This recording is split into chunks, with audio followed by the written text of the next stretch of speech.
استقبال تو جو ہے وہ وزیر اعظم پاکستان کا وہ پوری دنیا میں اس نے ایک جیسے تہلکہ مچا دیا. یقیناً. اور میرا نہیں خیال کہ سعودی عربیہ میں، ہم سعودی عربیہ کی بات کرتے ہیں، کسی بھی پاکستانی پرائم منسٹر کا اس طرح استقبال ہوا جیسا استقبال وزیر اعظم پاکستان شہباز شریف کا ہوا ہے. اور میں آپ کو تھوڑا سا اپنی رائے اگر آپ اجازت دیں میں دوں پلیز. تو مجھے لگتا ہے کہ یہ استقبال جو ہے 10 مئی کی فتح کا استقبال تھا. زبردست، کیا بات اور کی. یہ معاہدہ بھی جو ہے ظاہر ہے کہ اس فتح کے بعد ہوا، دفاعی معاہدہ، اس کو بھی ہم ڈسکس کرتے ہیں. لیکن ایسا خوبصورت استقبال کہ جو وزیر اعظم شہباز شریف کا جہاز تھا اس کو لڑاکا طیارے جو ہیں نا انہوں نے جیسے اپنی آغوش میں لے لیا، کیا بات ہے، اور زبردست. وہ ان کو لے کے Amazing. جا رہے ہیں، اور پرائم منسٹر جو ہیں وہ اپنے جہاز کے اندر سے ان کو سلوٹ کر رہے ہیں. اور اس طرح کا ایک وہ Such a victory. سما ہے، ہاں جی. ہسٹوریکل لمحات.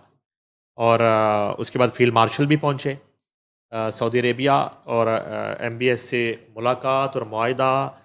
میں یہ چھوٹا سا ایک اعلامیہ پڑھ دیتا ہوں، اس پہ پھر ہم دونوں بات کر لیں گے. Please. وزیر اعظم میاں محمد شہباز شریف اور ولی عہد و وزیر اعظم سعودی عربیہ شہزادہ محمد بن سلمان کے درمیان تاریخی اہمیت کا حامل جو ہے معاہدہ ہوا ہے اور ملاقات ہوئی ہے. معاہدے پر دستخط ہوئے ہیں. دونوں رہنماؤں کے درمیان ریاض کے قصر یمامہ میں ملاقات ہوئی. دونوں رہنماؤں نے وفود کی موجودگی میں باضابطہ مذاکرات کیے. پاکستان و سعودی عرب کے درمیان 8 دہائیوں پر محیط برادرانہ، اسٹریٹجک اور دفاعی تعلقات کو مزید وسعت دینے پر اتفاق کیا گیا ہے. وزیر اعظم شہباز شریف اور ولی عہد محمد بن سلمان نے دونوں ممالک دستخط کیے معاہدے پر. اور یہ جو ہے اس معاہدے کے تحت کسی بھی ملک کے خلاف جارحیت کو دونوں پر حملہ تصور کیا جائے گا اور مشترکہ دفاع کو مضبوط بنایا جائے گا. وزیر اعظم نے شاندار استقبال پر سعودی قیادت اور عوام کا شکریہ ادا کرتے ہوئے نیک خواہشات کا اظہار کیا. ولی عہد محمد بن سلمان نے پاکستان کی ترقی و خوشحالی کے لیے نیک تمنائیں پیش کی. اس موقع پر نائب وزیر اعظم و وزیر خارجہ Muhammad Ishaq Dar, field marshal Syed Asim Munir, chief of army staff, وزیر دفاع خواجہ محمد آصف، وزیر خزانہ اورنگزیب، وفاقی وزیر اطلاعات عطاء اللہ تارڑ، وزیر موسمیاتی تبدیلی ڈاکٹر مصدق ملک اور معاون خصوصی سید طارق فاطمی بھی موجود تھی. اب یہ وہ جو ہے نا وہ زبانیں وہ بند ہو گئیں اور وہ ٹیپ لگ جائیں گے. وہ لوگ جو کہتے تھے کہ فیلڈ مارشل ہی کیوں امریکہ چلے جاتے ہیں، صرف ان سے بات کی جاتی ہے اور وزیر اعظم کو بلایا نہیں جاتا. پہلے بتایا تھا کہ ڈونلڈ ٹرمپ نے فاتح سپہ سالار کو بلایا تھا کھانے پہ. رائٹ.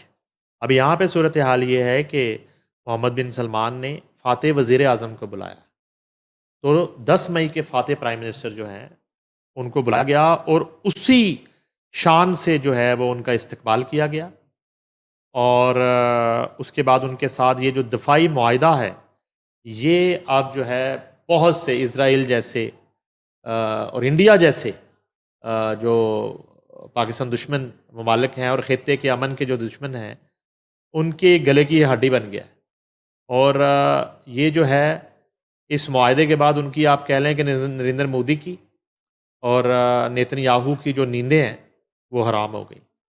اور جو ہے یہ بڑا خوش آئند ہے. اور میرا خیال ہے کہ یہ ڈیولپمنٹ جو ہے یہ دوحہ پر اسرائیلی اٹیک کے بعد جو ہے یہ ڈیولپمنٹ ہوئی ہوگی. ادروائز جو ڈونلڈ ٹرمپ کا دورہ سعودی عربیہ ہے اور اس کے بعد انڈیا کے ساتھ سعودی عربیہ کے جو ماضی قریب میں جو ایک تعلقات، روابط، اور جو واقعہ میں نے آپ کو پہلے بھی بتایا تھا کہ جب 10 مئی ہو رہا تھا تو نریندر مودی جو ہے وہ 6 اور 7 مئی کو ڈونلڈ ٹرمپ کی بات نہ ماننے کی وجہ سے ڈونلڈ ٹرمپ ان سے ناراض تھے. اور 10 مئی جب ہو رہا تھا تو نریندر مودی نے ڈونلڈ ٹرمپ سے رابطہ کرنے کی کوشش کر رہے تھے. ڈونلڈ ٹرمپ ان کی کال نہیں لے رہا تھا اور ایم بی ایس نے وہ رابطہ کروایا تھا. ایم بی ایس نے ڈونلڈ ٹرمپ سے بات کر کے ان کی بات کروائی. بالکل. اور تب نریندر مودی اور ان کی حکومت نے سیز فائر کی درخواست کی جو ڈونلڈ ٹرمپ نے کنوے کیا. پاکستان کو حکومت پاکستان کو، اور اس پر جو ہے وہ عمل درآمد کرتے ہوئے وہ سیز فائر ہو. تو یہ جو ہے ایک رابطہ چل رہا تھا اور کنیکشن بھارت کے ہاں ساتھ، جی اور تجارت اور معاہدے اور چیزیں. لیکن یہ جو معاہدہ ہے پاکستان کے اس کے ساتھ بعد جو ہے وہ نریندر مودی اور انڈیا کی جو صورتحال ہے وہ زیرو ہو گئی اس خطے میں خاص طور پہ. انٹرنیشنلی جو ہے نا ایک تو اسٹرانگ فوٹنگ یہ آ ایک جائے بہت بڑی خوشخبری ہے گی. میں بالکل سمجھتا ہوں پاکستان کے لیے. اور خراج تحسین کے مستحق ہیں وہ تمام لوگ جنہوں نے یہ ایفرٹ کی، یقیناً. اور اسی طرح سعودی عربیہ کی طرف سے جنہوں نے ایفرٹ کی، اور شہزادہ Mohammed bin Salman, heads of to MBS، ان کی کوششوں سے. اور اب جو ہے ایک امت مسلمہ کی جو ہم بات کرتے ہیں، اور اسلامی ممالک کا اتحاد جو ہے، یہ ایک بڑا اتحاد بننے جا رہا ہے جب دو بڑے ملک جو ہیں انہوں نے ہاتھ ملا لیا ایک دفاعی محاذ پر. اور یہ بہت بڑا ایک پوائنٹ ہے کہ فیصلہ یہ ہوا ہے، معاہدے کی جو شک ہے کہ دونوں میں سے کسی بھی ملک کی طرف اگر کوئی میلی آنکھ سے دیکھتا ہے تو دوسرا ملک تصور کرے گا کہ اس کی طرف دیکھا جا رہا ہے. تو پھر تو سمجھ جائے کہ کیا مطلب بالکل. ہوا. بالکل. تو سعودیہ اور پاکستان بھائی بھائی. اور یہ ہے کہ ہمارے وہاں پہ جو ہے مقامات مقدسہ اور خانہ کعبہ ہے، اور مسجد روضہ رسول ہے، اور یہ پوری دنیا کے مسلمانوں کی ریڈ لائن ہے. تو اس ریڈ لائن کو جو ہے وہ کبھی بھی عبور نہیں کرنے دیا جائے گا.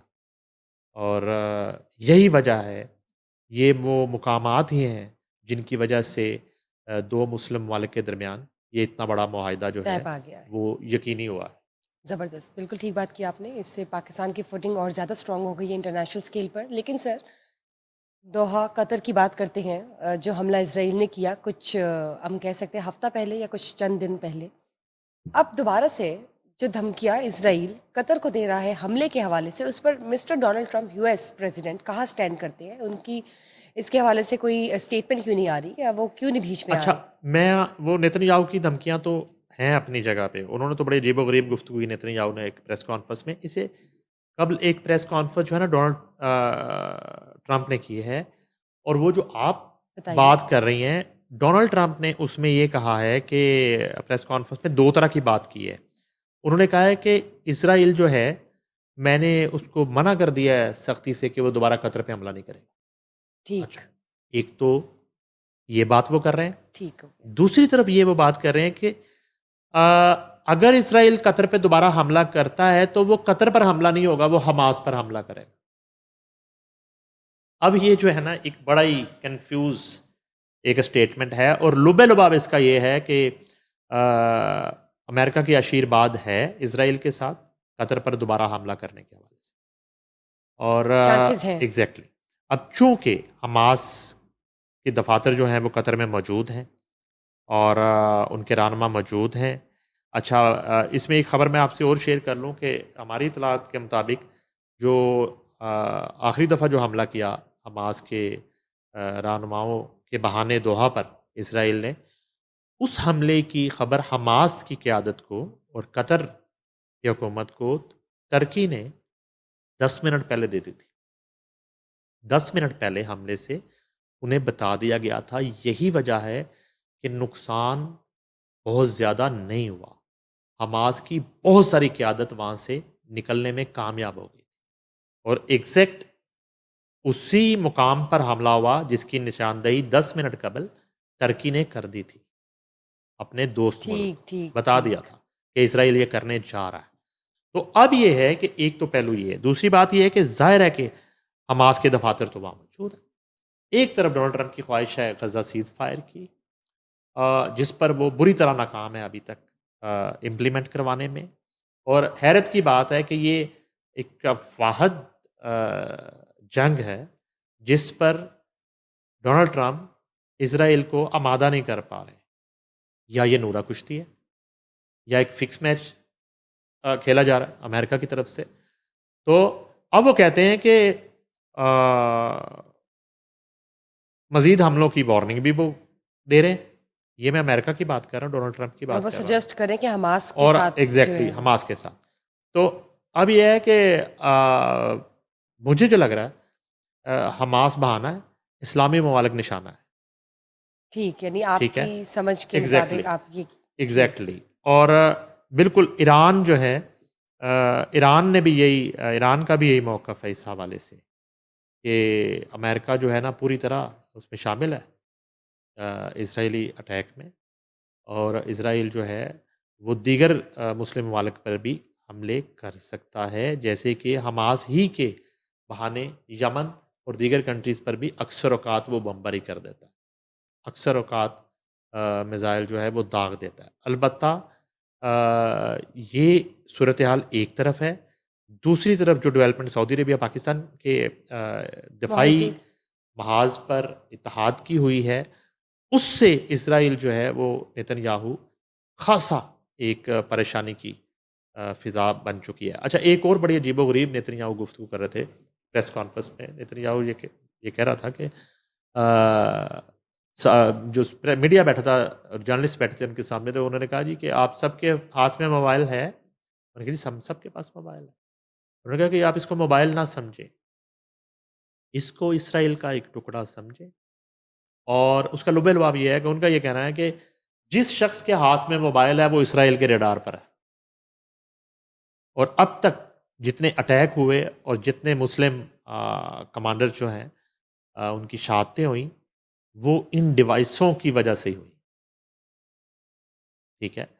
اور وہ بڑا پراؤڈلی نیتن یاہو یہ بات کر رہا تھا کہ دنیا کے جس جس خطے میں لوگوں کے ہاتھ میں موبائل ہے اور ان کے پاس موبائل ہے، وہ ہمارے ریڈار پر ہے، وہ ہم سے بچ نہیں سکتے. ہماری اس شخص تک ایکسیس ہے، ہم اس پہ اٹیک کر سکتے ہیں جس کے پاس یہ ڈیوائس ہے. یہ ایک عجیب و غریب خوفناک انہوں نے بات کی پریس کانفرنس میں. البتہ یہ ہے کہ پرائم منسٹر جو ہیں وہ اب تک لندن شاید پہنچ چکے ہوں گے، اس کے بعد انہوں نے امریکہ بھی جانا ہے. اب بالکل ڈپینڈ کرتا ہے کہ اس معاہدے کے بعد جو ہے وہ امریکہ جب وہ جاتے ہیں تو کیا وہ وہاں جو جس تقریب کے لیے جا رہے ہیں اور ان کا خطاب ہے صرف وہی کرتے ہیں، یا وہ ڈونلڈ ٹرمپ سے ملاقات بالکل ہوتی ہے. ایک بات. دوسری بات یہ ہے کہ آخری اطلاع تک میرے پاس یہ اطلاع نہیں تھی کہ فیلڈ مارشل امریکہ والے ٹور میں ساتھ ہیں پرائم منسٹر کے یا نہیں ہیں. اگر فیلڈ مارشل بھی جاتے ہیں امریکہ تو ڈونلڈ ٹرمپ ملاقات کس سے کرتے ہیں؟ فیلڈ مارشل سے کرتے ہیں، حکومتی وفد سے کرتے ہیں، دونوں سے نہیں کرتے، یا دونوں سے کرتے ہیں. بالکل تو یہ اس حوالے سے ابھی کوئی اتھینٹک اطلاع جو ہے سامنے نہیں وہ آئی حکومتی ترجمانوں کی طرف سے سامنے نہیں آئی، اور نہ ہی کوئی عسکری قیادت کی حلقوں جانب سے کوئی باضابطہ ایسا اعلامیہ یا ایسا شیڈول سامنے آیا ہے کہ اس طرح کی ملاقاتیں وہاں پہ ہو سکتی. لیکن 20 کو جو خطاب لندن میں ہے اس کے حوالے سے تو بھرپور تیاریاں چل رہی ہوں گی، لیکن اس کے بعد چیزیں کچھ سامنے آئی جائیں گی کہ یو ایس اے میں جو میجر میٹنگز ہیں ان میں Donald Trump U S president کے ساتھ ہیں یا نہیں. بہت شکریہ سر. یہ بتائیے U S president Donald Trump صاحب کے حوالے سے the moment he reached London, وہاں پہ مظاہرے کس حوالے سے ہو رہے ہیں؟ مظاہرے تو کامن سینس کی بات ہے. ڈونلڈ ٹرمپ دنیا کے کسی بھی کونے میں جائیں گے تو مظاہرے ہوں گے سوائے اسرائیل کے. یہ غزہ کے شہیدوں کی وجہ سے لندن میں مظاہرے پلان ہو رہے ہیں. ہمیں پہلے سے اس چیز کی اطلاعات تھیں کہ ڈونلڈ ٹرمپ کے دورہ لندن سے پہلے جو ہے وہاں کے جو لوکل لوگ ہیں وہ اور اوورسیز جو کمیونٹی ہے یو کے میں بسنے والی، وہ پلان کر رہے تھے. اور بہت بڑے مظاہرے جو ہیں، ہزاروں کی تعداد میں لوگ جو ہیں وہ شرکت کی یقین دہانی کروا رہے تھے اور گروپس میں میسیج چل رہے تھے. اور یہ بالکل جو غزہ کے معاملے میں یو ایس پریزیڈنٹ جو ہیں وہ ایک لوری زبان میں کہوں گا رنگ بازی کر رہے ہیں. ٹھیک ہے. اس پر انہیں یہ تنقید کا اور ان مظاہروں کا جو ہے وہ سامنا کرنا پڑ رہا ہے. اور یہ مظاہرے بڑھنا شروع ہو جائیں گے. یہ مظاہرے لندن تک نہیں رہیں گے، یہ مظاہرے پورے یورپ اور امریکہ تک بھی پھیل جائیں گے اگلے چند دن میں. اور ویسے ہی پریشر کریٹ ہو غزہ رہا کے ہے. شہیدوں سے سولیڈیرٹی کرنے کے لیے میرا نہیں خیال کہ دنیا کے کوئی ملک ایسا ہوگا جہاں پہ مظاہرے نہیں ہو رہے. اور نہیں کیے جا رہے. تو یہ جو ہے بالکل ایک سلامی ملنی تھی ڈونلڈ ٹرمپ کو. سر آپ کو لگتا ہے اس پریشر میں شاید وہ اس طرف جائیں کہ کوئی جنگ بندی ہو یا کوئی سیز فائر یا دیکھیں کچھ یہ ایسا؟ پریشر تو جو ہے وہ پوری دنیا مذمت کر رہی ہے No اور doubt. اور ڈونلڈ ٹرمپ کی طرف دیکھ رہی ہے کیونکہ Right. وہ خواہش مند ہے نوبل ایوارڈ کے. تو نوبل ایوارڈ اگر لینا ہے ٹرمپ صاحب تو پھر یہ آپ جو ہے نا کام ایک کر دیں. یہ آخری جو جنگ ہے جو یک طرفہ جنگ ہے جو نہتوں کے خلاف قتل و غارت گری ہے تو اس کو روکنا آپ کا فرض ہے. آپ یہ وعدہ کر چکے ہیں اور آپ پوری دنیا کے بڑے بننے کے دعوے دار ہیں کہ آپ پوری دنیا کے بڑے ہیں اور آپ نے بڑے ملکوں کی جنگیں رکوا دی ہیں. تو یہ ایک جنگ رکوائیں. تو یہ جو پروٹیسٹ ہیں وہ اس وجہ سے ہو رہے ہیں.